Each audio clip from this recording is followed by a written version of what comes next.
What nobody knows, and perhaps none of those whom I've helped out of trouble have guessed, is the real reason why I can't stop myself from helping others. All that they owe me, they owe it perhaps more specifically to a little dead child, and to the generosity of an unknown man. I would like that unknown man to read these lines. I would like him to recognize himself. His gesture has had consequences that he has surely not imagined.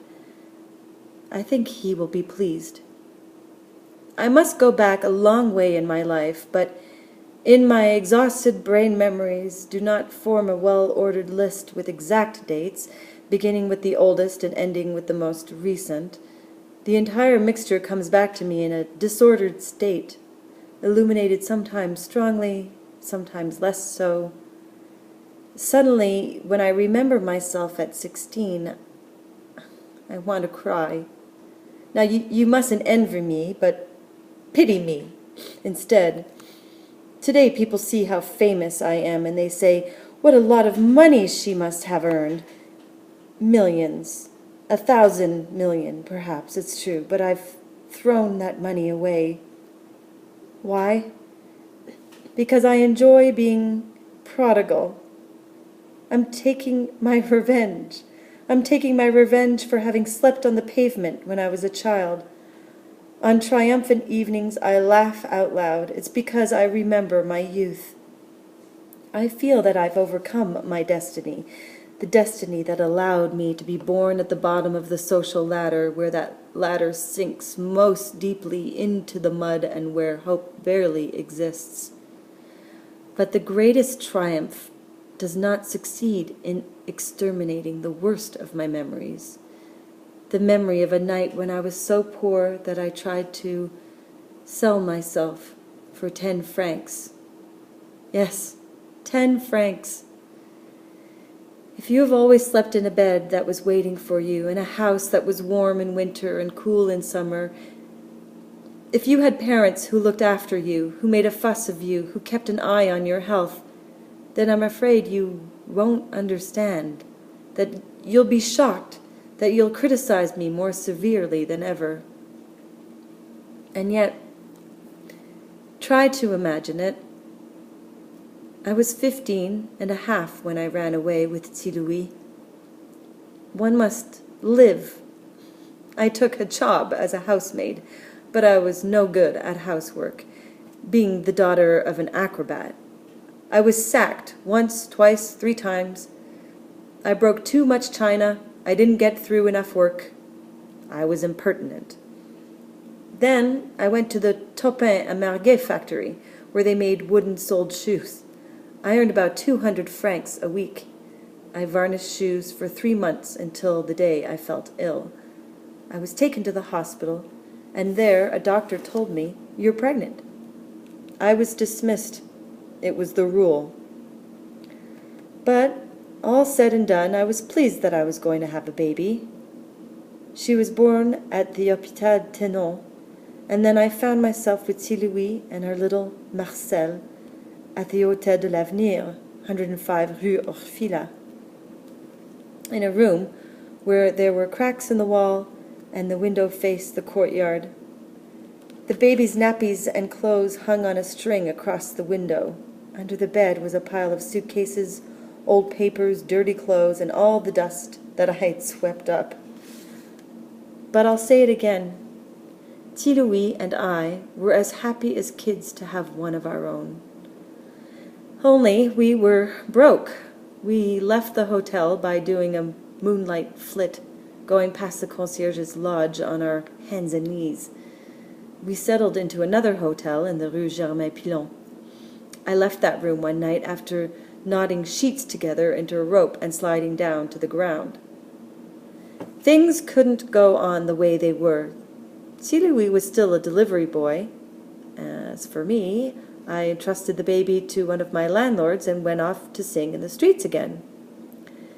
That was the start of endless wanderings. For 2.5 years, I don't think I ever stopped walking and begging or running when the police were following me. With a girl called Zéphrine and a boy called Jean, I sang in the streets. in military barracks, and at fairgrounds. We earned just enough to stop ourselves dying of hunger, and we were terrified. One of us was always on the lookout, for we were all three wanted by the police. Zéphirine and Jean were wanted for shoplifting. I was wanted because my father had reported me missing at the police station in the Place des Fêtes. We would go so far away to sing that I could no longer get back home in the evening. Louis looked after the baby. One evening, when we had decided to sleep in a courtyard entrance which stank of dustbins, Zéphirine, an 18-year-old gypsy girl, was horribly ugly and was suffering from mumps. That night it was my turn to keep watch, but I was so tired I collapsed in a corner. Suddenly the light of a torch shone over us, and at the same time a gruff voice ordered, "Get up and follow us." It was the police. A sergeant and 2 policemen with bicycles had taken us by surprise. By luck, the sergeant began to make eyes at Zéphirine. We had to get out of this, at any price. Jean and I looked beseechingly at our friend, but she loved Jean, and Jean loved her. The sacrifice was hard, but it was our last chance to escape imprisonment. Zéphirine went off into the night with the sergeant. Before leaving, he had ordered his colleagues, "Let the others go." Living like this when I was young meant that I was not likely to be very virtuous. It was partly due to my pals Jean and Zéphirine that I lost my first love, and my little Marcel. Jean loved Zéphirine, but one day, after a row, Zéphirine went home to her gypsy family, who lived in caravans at Pantin. Jean then asked me to ask Zéphirine to come back and live with him again. I'd barely entered the caravan when the entire gypsy family attacked me.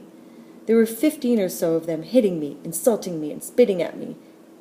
I was bleeding. I was bruised all over. I cried with rage. I struggled. In the end, I was able to get away from them. When I reached the fence which closed off their camp, I turned round and shouted, "I'll have my revenge. I'll come back with my friends." I went back to Jean. I told him how I'd been punished. "Jean," I said to him, "we must have our revenge." We went up the Rue de Belleville. At each street corner and each café, we rounded up our mates. Finally, when we reached the gypsy camp at Pantin, there were 20 of us, young men and girls who were living rough. Today, people would say, 20 skinheads. The fight was terrible. They used knives and sticks, and they shouted. You could hear the victims calling out. It lasted nearly half an hour. All at once the police appeared. When we noticed them, it was too late. We were surrounded. The long file of prisoners moved forward slowly across the waste ground that lay outside Paris at that time. Jean, who was close to me, whispered, "If we don't get away, they'll have us in the nick for years. Hold my hand. When the right moment comes, we'll run for it. Don't be afraid." In the distance, through the fog, the houses at Pantin looked like the cardboard scenery in a theater. Suddenly, as we came near to a trench, Jean pulled me out of the file of prisoners. We jumped as far as we could and ran desperately across the stones, grass, and rubbish. The brambles scratched my bare legs. Angry shouts and commands far behind us, revolver shots, bullets whistling through the air. It was as good as the cinema, I can assure you. Jean dragged me down the slope. I was out of breath. I moaned, "I can't go on. Save yourself. Leave me." But he obstinately went on, dragging me down. In the end, we reached Pantin. We hid in the back room of a café. I said to Jean, "Come on. We'll go and take cover at Louis's place." It was dark now. It was raining. We crept along beside the walls. Our hair stuck to our foreheads. We shivered in our wet clothes. A creaking door, a dark, dirty room, and my voice whispering to Jean, "Go in." Suddenly a woman appeared, carrying a paraffin lamp, a black shawl over her shoulders, her hair tow-colored and gray. It was Madame Georgette. She was Louis's adoptive mother. She hated me. But Louis loved her. She leaned against the door frame. She swayed on her feet and hiccuped. She was dead drunk. She came towards me unsteadily, uttering insults. She seized the poker, but just as she was about to attack me, she lost her balance and collapsed on the floor. She lay there, stretched out, motionless. She had fallen with her forehead against a bucket that was standing there. Blood ran over her face. She groaned. I crouched in Jean's arms. I was terrified. I didn't dare move. I didn't dare look at her or help her. At that moment, Louis came back. He looked at Madame Georgette's body, then he looked up at us and said, "Get out!" He didn't want to see me again. He thought that I had struck her. He came back into my life only to give me the most terrible news that any normal person can hear. It wasn't very long since we had broken up. I was working at a bal musette in Pigalle, Le Tourbillon. I was doing a bit of everything, singing, drying the glasses, sweeping the dance floor. One night someone told me that Louis was there. He was pale. "Marcel," he murmured. "She's very ill. Meningitis. She's at the children's hospital. She's dying." At that time, meningitis was incurable. The patient was given a lumbar puncture, then there was a 9-day wait. If the patient survived that time, he was saved. If not, for 8 days I believed in miracles. Just before the 9th day, in the middle of the night, I had some sort of presentiment. I set out on foot from my hotel in Belleville, for I had not a sou in my pocket, and I walked to the hospital. I succeeded in reaching Marcel's bedside. An old nurse, who was fond of me, greeted me. "She's regained consciousness," she said. "Her temperature's down. I think she'll pull through." I went over to my little daughter, Marcel. She opened her big blue eyes, and for the first time since she had been ill, she recognized me. She called out to me, "Maman, come close to me. Stay close to me." I cried. I smothered her with kisses. About 5 in the morning, I had to leave her. At noon, I came back with Louis. I was cheerful. I thought the nightmare was over. Marcel was dead. Neither Louis nor I had a single sou with which to buy her a wreath. We separated without a word. I went back to Pigalle. I was in a state of collapse. One of the professional hostesses at the nightclub spoke to me. "Don't worry, we'll make a collection for you. You'll see, we'll find the money for you." I couldn't pay for my daughter's burial. All my mates, the men and the girls, were as poor as me. They gave me what they could, but I saw that I was still short 10 francs. It was 4 o'clock in the morning. Wearing my coat that was too long and worn at the elbows, I went out into the night. I was thinking about Marcel, about my unhappiness, about the 10 francs I hadn't got. I was walking along slowly, dragging my feet. Suddenly I heard a voice behind me asking, "What does it cost to go to bed with you, kid?" It was a tall man. He smiled cynically. He was trying to pick me up. He took me for a streetwalker. Normally I would have sworn at him and hit him, but that night, thinking only of my distress, horrified at what I was going to do, I answered the unknown man, "It costs 10 francs. He took me by the arm and drew me rapidly into a wretched hotel. I climbed the stairs, preceded by the night porter, who did not say a word. I could feel the man's breath on the back of my neck. I said to myself, "It's not possible. You're not going to do this." I found myself in a bedroom with the tall man standing in front of me. "There you are, then. Here's your 10 francs. He placed the silver coin on a table. He looked at me. He put his hands on my shoulder. Then, At that precise moment I realized that I could never give in to this man.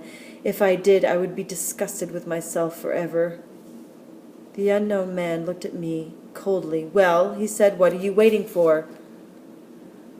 I burst into tears and told him my wretched story, the death of my daughter, the money for the burial, the missing 10 francs. I saw that he felt sorry for me, and that he would let me go without asking what he paid for. He shrugged his shoulders. "Well," he said, "be brave, kid. Life's no fun, is it? It's in memory of that unknown man that I've got other people out of trouble, whenever I could, and asked nothing from them. If that man had treated me as a tart, perhaps I would never have been capable of a disinterested act. One of those acts that can save a body or a soul at the last moment. I'm still grateful to that man today for helping me to become generous. Nothing has ever given me purer delight than being able to give without expecting anything in return."